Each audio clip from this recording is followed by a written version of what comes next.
10:30, we're a little early, presentation. We've got Barry Wallace. Now, I've got a bullet point description. Range management degree from U of A back in... A long time ago. Yeah, all right. And then also range conservationist till 1980. A long time ago. With the Soil Conservation Service. It was then called. Yeah, I was Soil Conservation. Yeah. And then 1980 to present, vegetation management specialist dealing with large-scale aerial applications of brush contracts. Brush contracts?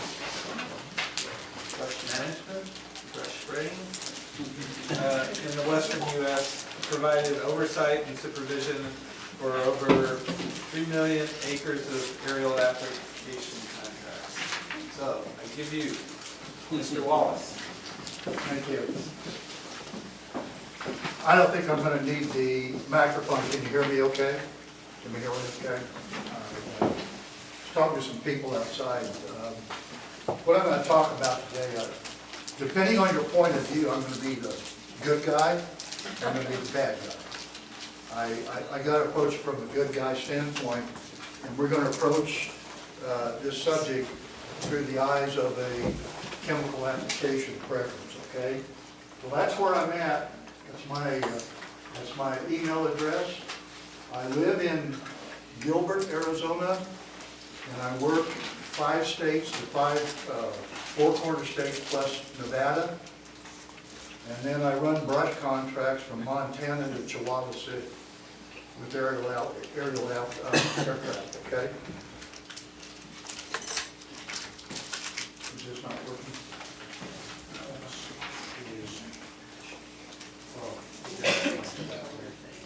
There. Oh, then, Yeah, that one. okay. Okay, from my point of view, I'm going to talk to you about why we do what we do, and I'll talk about how we go about doing it. And then I'll show you some illustrations of some examples of why we do what we do, okay? This has been talked about today, but we're going to reduce brush competition to herbaceous cover that influences soil erosion and improve watershed health. We do enhance wildlife habitat, and some of the things that I do are positive for wildlife, and it's negative for other wildlife. You know, that's just how it works out. Dan kind of talked on that this morning a little bit. We try to restore the historic plant communities and conditions, increase land values, and improve the land appearance. And that, when we go spray brush, I leave standing dead carcasses. And in the eyes of the beholder, to some people, that's not very positive. But to some of us, that's a positive thing. When I kill brush in the northern latitudes, standing dead juniper trees or sagebrush catches more snow, and there's some ecological benefits to that being there. And then, oops, The other direction. The other direction. No, so it's not intuitive. okay. And the other reason that we've been involved in it recently, and I don't want to get into a big political discussion, but it's just far as background on some of the stuff that we've been doing over the last few years, is border security. The Border Patrol and Homeland Security have a pretty extensive surveillance system down on the border, and they depend on sight and movement detection with their equipment and with their personal observation. The smugglers and other illegals who breach the border are much easier to detect in the open grasslands rather than the dense standards or the canopy of brush. They use terms like sight interval, intercept interval, which are key concepts. I'm going to talk about some specific projects here in just a minute. This thing keeps going backwards to me. Yeah, it's just go just make it go backwards and it really goes forward. Make it go backwards and it really goes forward? There, all right, now we got it. So the thin end is your pointer. There you go. All right. So it's that. Push it to go backwards to go forwards. Everybody got that for the next speaker? This is an example of some of the equipment. This is one of the towers. This is about a mile off of the border. They have some pretty sophisticated stuff down there. They would not let me take pictures inside that equipment because they have some reasons for not doing that. But this thing can pick up movement and pictorially pick up for outwards of 10 to 12 miles. So these are spaced along the border to help them pick up that kind of movement.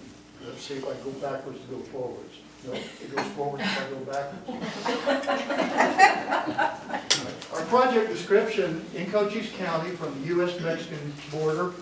What we did is from the San Pedro River eastward to the New Mexico border. The purpose was to reduce the density of brush and enhance the surveillance visibility along the international border, and also to restore those areas to the native ecological state. Now, the discussion came up about the Lehman lovegrass this morning. And a lot of what we do down there, because it is so prevalent, Lehman lovegrass, it is not a native species. I know it's not a native species, but our primary goal is to go from brush to grassland in a grassland restoration. Okay? The scope was to do a 1 mile, go 1 mile north of the border from the river to the 63 miles to the New Mexico border. So 1 mile north under this specific project. Now, we've done a lot of work outside of that 1 mile stretch, but that is that 1 mile stretch that we're talking about. We have partners involved in this, including private foundations and landowners, federal and state agencies, Cochise County, cities, and conservation district. And I'll put it right out front. Our private foundation guy is Howard Buffett from the Buffett Foundation. Mr. Buffett has bought now 3 ranches on the border in Cochise County. He has his dad is extremely liberal. This guy coming from that background is a pretty damn conservative kind of guy.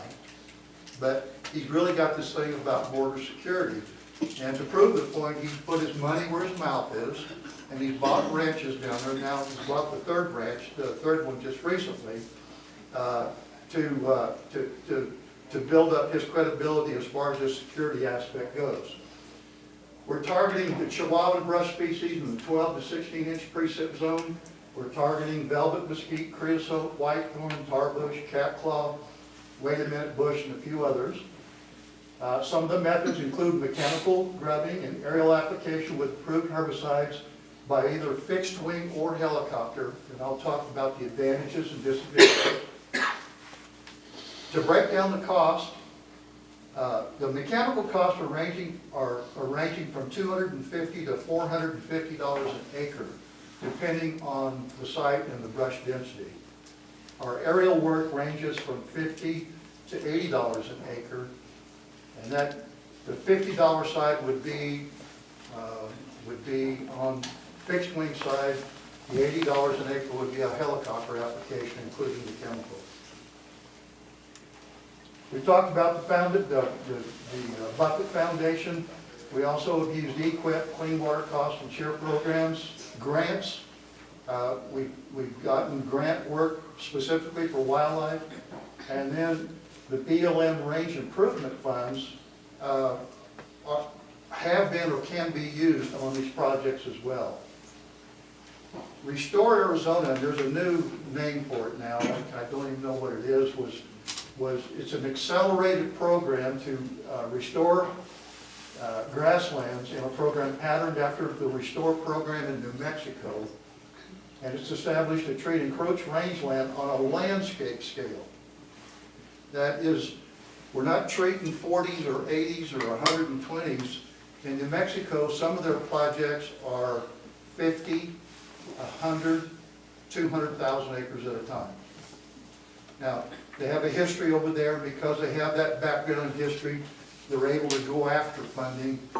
The state of New Mexico is a little different than Arizona, or a lot different than Arizona because of their oil and gas revenues.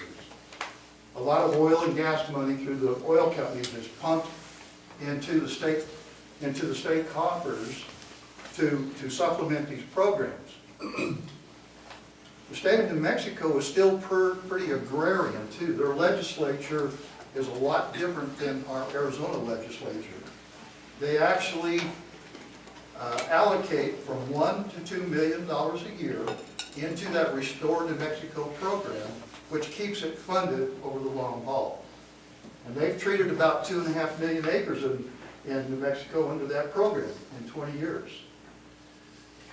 In our second year, the Restore Arizona program has treated about 50,000 acres. Now that's not all on the border down here in southern Arizona.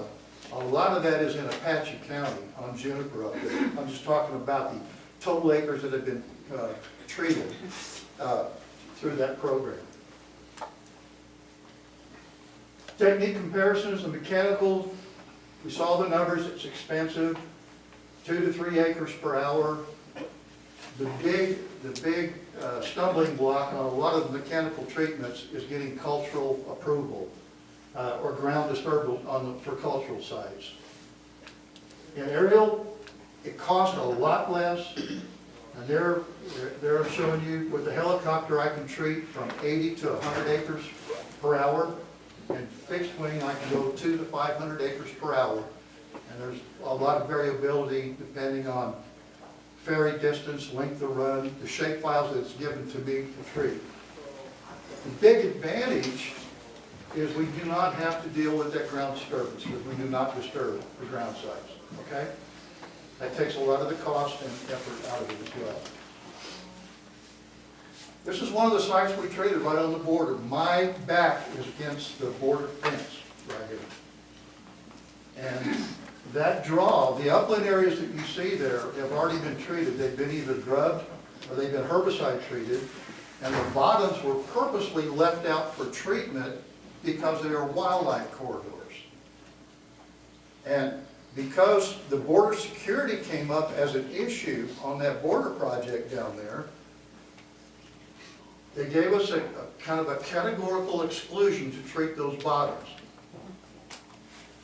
The bad guys like the bottoms because of the cover, they can hide and get through there. So there was a temporary categorical exclusion to treat the bottoms. And that's a mesquite treatment, what it looks like about 10 days after treatment. You can see the brown out that's occurring there. We mentioned the type of applications. We're using either helicopter or fixed wing. Another thing that we're doing with the liquid applications, you'll see that trailer sitting there. It has those 250-gallon totes. All of the chemicals are pre-mixed. There is no mixing on site. The mesquite applications has 4 chemicals in that tank that's pre-mixed. All we do is add the water, calibrate the airplane, and we go to work. So we're kind of contributing to the going green, so to speak, because we're doing no mixing on site. The spike applications are all pellet, and so far that's all being done by aerial application. But some new things are coming along. In New Mexico, well, region-wide, the Forest Service will not let us do aerial applications. They were saying they don't have a NEPA document that supports their doing some aerial applications. But this ranger district in northern New Mexico got approval to do 5,000 acres of ground application. And there's a piece of equipment, I can see it upper left-hand corner, they're actually using that ATV. That ATV has a guidance system on it, similar that we do on the helicopter or the fixed wing, where he can maintain his swath width on an irregular shaped file. It's kind of unique because they can follow on a contour, but you see that red light indicates the path or the application technique. The upper left-hand corner is the 5,000 acres that was treated. It would be really tough for me to do that by fixed wing because of that complicated shapefiles. So this ground equipment just gives us another method of getting it done on the ground. Now, that spike, they just spike on there because they're targeting sagebrush. The technology will also work for liquid applications. But here, since we're on the ground, you have to get that cultural, that ecological clearance, or the clearance for cultural sites, okay? Before and after, that's 1 year after the target up there is big sagebrush. Just in the last 60 or 90 days, a company, particularly Dow, has certified helicopters with specific equipment to put on spike by helicopter now. The problem has always been that they did not have a positive metering device. In other words, a lot of people think they can go put it in a seed spreader, like a whirligig spreader, and go out and spread it. This piece of equipment operates off of the satellite technology like everything else, has a regulated swath width. That bucket will hold 500 pounds, and on the right-hand side, there's a quick loading system. Up in Utah, we can treat 250 acres with one load from that helicopter with that particular species. Now, we couldn't do that down here because of the rate differential. Just trying to show you the technique. And again, it is a piece of positive metering device.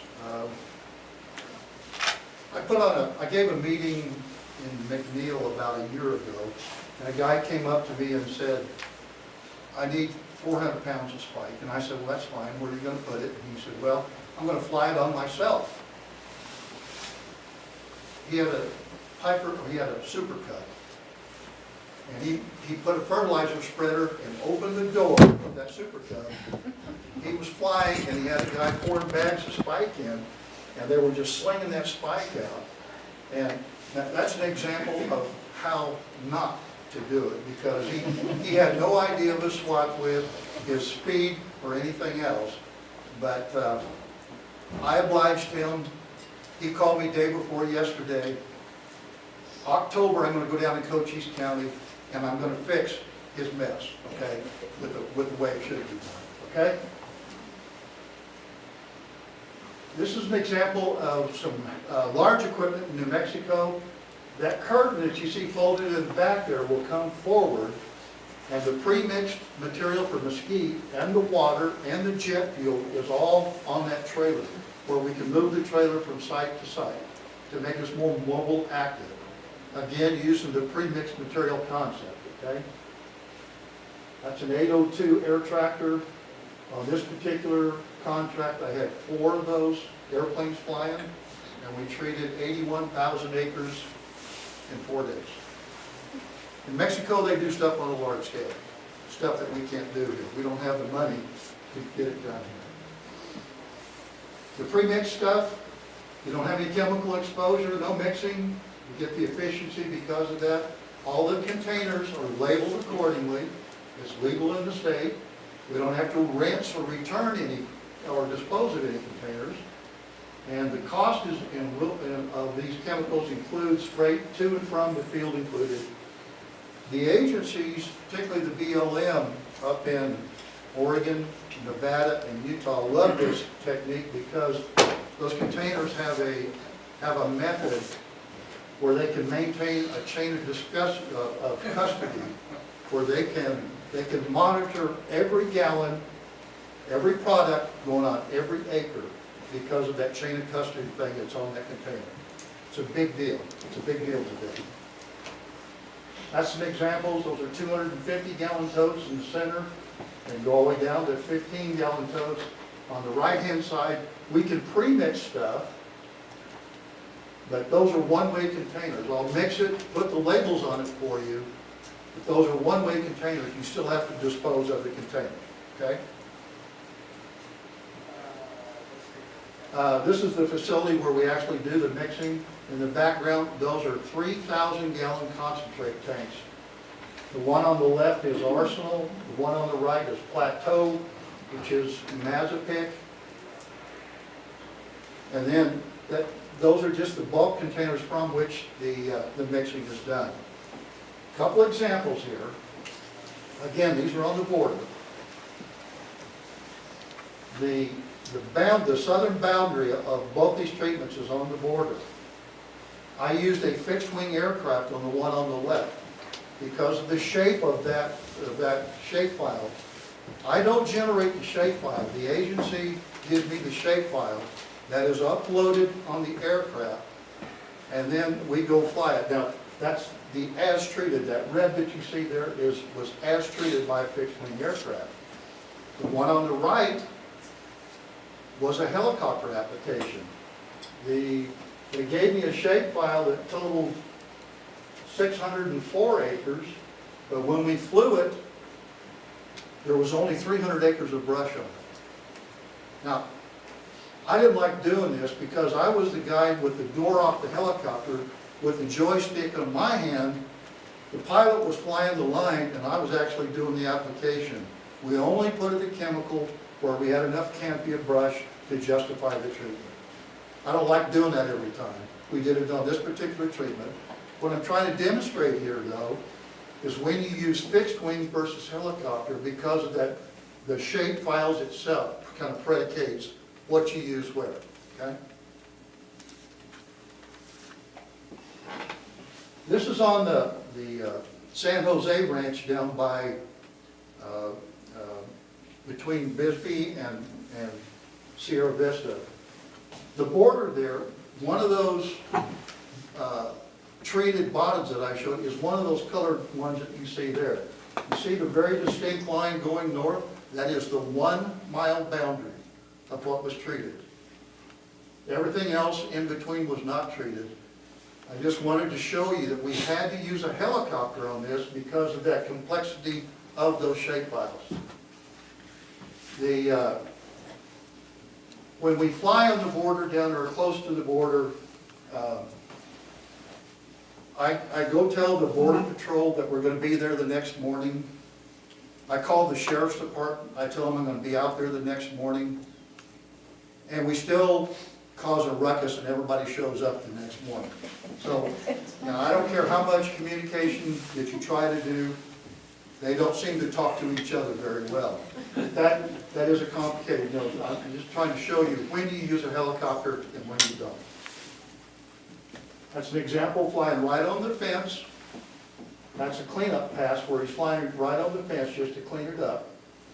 I was down there last week, and the stuff that Dr. Nito mentioned, the stuff that was done in 15 or 16, that had a very low control rate, and there was a number of reasons that happened. But the stuff the mesquite that we flew in 17, we went and looked at it, were within 1 year. Our tentative kill rates between 65 and 85%. Now we're doing things differently than we did with the research service on that. We're adding a third compound to the Sendero. Sendero is a Dow product. There's aminopyrrolid and chlorpyrrolid. We're adding a triclopyr to that, and then a very specialized surfactant and a drift control into that. But we feel very good about 65 to 85%, and we're going to go from there. Now, we have some new players in the market, and week after next I'm going to fly to Texas and look at some different compounds that they're using on honey mesquite in Texas that look very good. The reason I'm going to look at it is because it does not have to be in that little narrow window that we've been talking about for the last 3 years, which is 45 to 60 days after bud break. We have to have good soil moisture. We have to have no bug disturbance, hail damage, or any of that kind of thing. They're telling me that we can go in July and August during the monsoon and get a predictable kill. Now, Next time you see me, I'll be either grinning or grimacing based on what I see in Texas. They're gonna show me brush that is root dead after 2 years. And we're gonna try to bring that technology. I am gonna put plots on. I can't do them in the early window, but I'm gonna try it in late July and August and see if it will work. And it may give us another tool to put in the toolbox. Couple examples. That's mesquite with the Sendero Plus 2 years after treatment. That's going from 50 or 80 pounds of grass going to 1,800 to 2,000 pounds of grass. That's the, now, not all of that is native grass, but I'm just talking about productivity increase. That's the liquid program. On the bottom, that's spike, and that's primarily creosote, tarbush, whitethorn, a number of other species. But again, it's gone from about 50 to 80 pounds to 800 or 900 pounds of product per acre, or forage, or herbaceous production per acre. Really good example. This is a spike treatment before and then after treatment. That upper left piece of country, I get accused of having a cow bias. And I do. I have a cow bias. That piece of country, the way it sits right there, would take 100 acres minimum to support a cow unit. 2 years after treatment, if you dropped it all the way down to 5 acres per cow unit, you couldn't even tell the cows had been there. The productivity is increased by that much. The productivity has been increased by that much. That's me. That's where I hang out. And that's what I do. I like to convert brush to grass. And I'll be glad to take any questions that don't get too political. Anything? Yes, ma'am? So in the past, we've been told that we couldn't aerial spray our kind of mosquitoes, so is it just the changing chemicals that's made that possible then? Okay. Because we were told, oh, the mosquito in New Mexico is different, it won't work on our Yeah, mosquitoes. the pictures that I just showed you is Yeah. velvet mesquite in Arizona. It's taken us 3 years or 5 years through the research to figure out the right combinations of things, but we feel very comfortable on 65 to 85% control of velvet mesquite, using that Sendero program that I showed you. It's tougher to do, Yeah. you know, because it is different. Anything else? Just to follow on that, you mentioned the test in Texas, but that's on their mesquite, not ours. So That's if it works correct. there, you still gonna have to see if it That's works correct. there. I'm gonna bring it to Arizona, I'm gonna put out 5 replications this summer, and we're gonna evaluate it over 1 year and 2 years to see if it's gonna, and it's more than just killing it too. It's gotta be economical, get it done. If it takes $500 an acre to kill it mechanically, that's no good, we'll never get anything done anyway. If I can do it for $80 an acre with the Sendero program with an airplane, and if they can come in and we get 90% control and they can do it with the airplane for $60 an acre, I'm damn sure impressed. So I've got to look at it because of the potential opportunity, and they know there's a market here. Anything else? Yes, ma'am. I'm just curious, what part of Texas are they doing this work in? Between Austin and Midland, Texas. Could you talk a little bit about doing this work on state land and the kind of, if there's any issues to do with getting your land treatment applications, any new scuttlebutt with how the state is reacting, things of that nature? Everybody hear the question? She asked about trading state lands. I have to follow the rules. When a rancher contacts me to do one of these projects on state land, the rancher has to make the application to the state land department. I will fill in the blanks on the licensing and the chemical stuff that's on that application. They have to review it, and then I looked at 5,000 acres yesterday, right on the top of his watershed Dan's watershed treatment up there above Tombstone. It's on state land. It's gonna have to get approved. And I have to deal with that, but also, I'm a licensed pest control advisor. That state application has to have a legal description on it.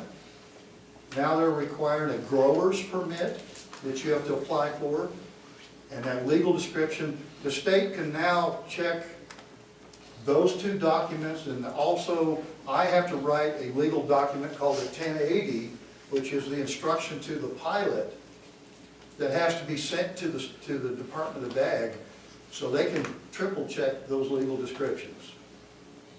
Big Brother is looking over our shoulder, and they're getting more, technically, their ability to do so is getting more adept all the time. Is that? Yeah, I got one more follow-up. We've been hearing some scuttlebutt about there being, are there grazing deferments required after these treatments, or anything to do with post-treatment requirements? If you take cost share money from an agency, that agency will dictate or predicate a recommended deferment schedule. Emilio, is that safe to say? Yep. So if you take the cost share money, it's the same thing with the BLM. If we take their funds and put it on a project, they're going to want to or expect a deferment for at least one growing season after that treatment. And in some cases, they'll go two. Two with NRCS. Okay. That's not me. Okay. No, And it's it's not not the me. state Right. land department's land treatment application. Right. It's- That's not on the, if you take the cost share money, if you take the government funding, that's part of the specification to get the approval, that you have to agree to do that, okay? Yes, ma'am? When you were talking about the parameters for treatments, you mentioned soil moisture. How much moisture do you need in the soil? And then this year being so dry, do you think there's gonna be enough moisture? Or will it be site-specific I to? dug 11 holes Sunday in Cochise County. And they had 2 to 3 inches of moisture over there back in February. At 20 inches, there's zero moisture there. There is a 99% chance that I'm not gonna have enough soil moisture in Arizona to aerially treat 1 acre of mesquite. If we don't have the soil moisture conditions, if we don't have that good active growth, I'm either gonna do it right, or I'm not gonna do it, okay? That's just, we're gonna stay within those parameters. And that's just how it is. I'm not gonna purposely go out there and treat when I know, or it's not gonna yield the anticipated result. Am I going too long on time here? No, you're good. Okay, I got a question. yes, sir. For cost of application, do you see the trend getting cheaper as I'm looking at precision agriculture? Where it sounds like you're applying it and the pilot's flying.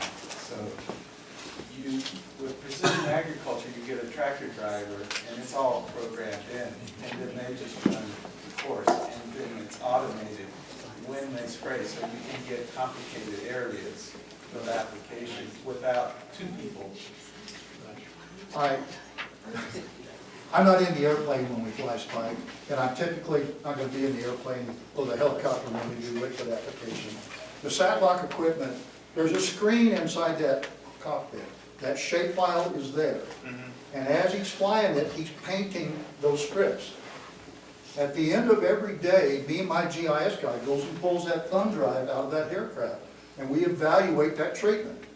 If there's any skips or misses, I'm gonna fix them before I leave. But we have So it is automated. it is automated, it is. So Now, the spike is less automated because there's no flow valve. On an airplane or a helicopter, when you do liquid, there's a flow valve that you can set up that's calibrated to ground speed.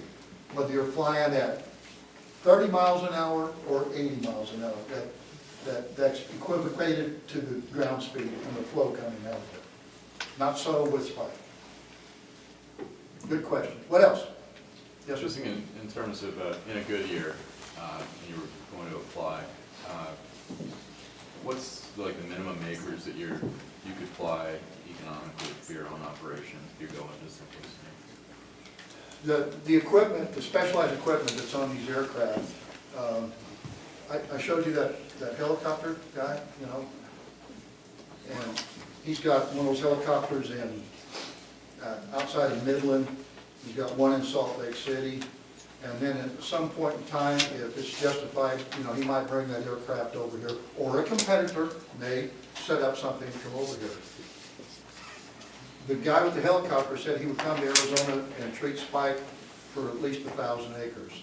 Fixed wing wise, I can't afford to fly an airplane up here from Yuma, that's where the aircraft are at, for less than 2,000 acres, combined 2,000 acres. Not a single track, not a single landowner, but a combined 2,000 acres. That's just the economics of running a business. That's just how it has to be. What else? Thank you very much for your attention. If you got questions or need a card, give me a holler, okay? Thank you.